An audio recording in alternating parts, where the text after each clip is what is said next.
cannot have good, effective leadership without diversity in the sense of bringing men, women, and people of all walks of life into your organization and indeed into your ranks of leadership.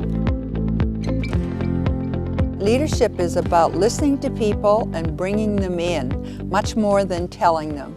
I remember as a student having to chair a meeting for some event, and my idea of leadership at that point was, well, I'm running this, I'm going to set out how we should proceed and then see if everyone agrees, and then we will move on.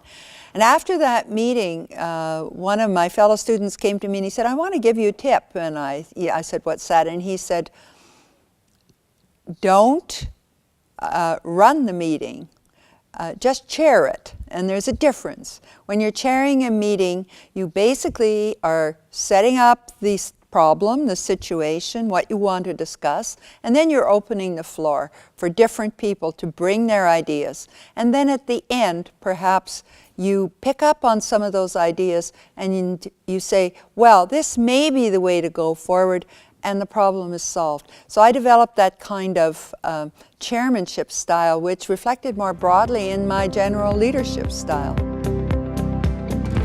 You ultimately are responsible as an individual for what you decide and what you do.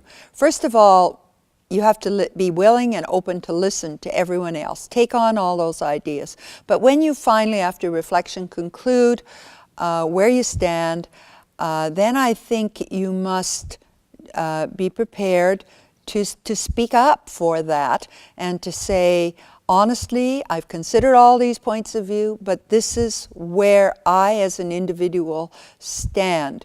And I'm willing to compromise if someone has a better idea, but I will not compromise on my own principles and my own basic values.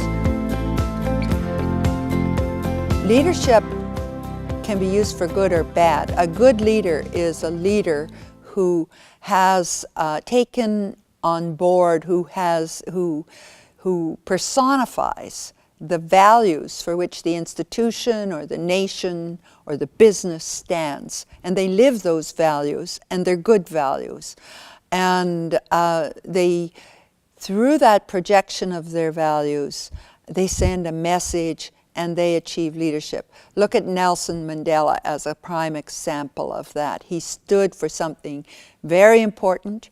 He was fearless and independent in doing so, and through that became a great leader because other people were attracted to his values, and his rhetoric, and his example.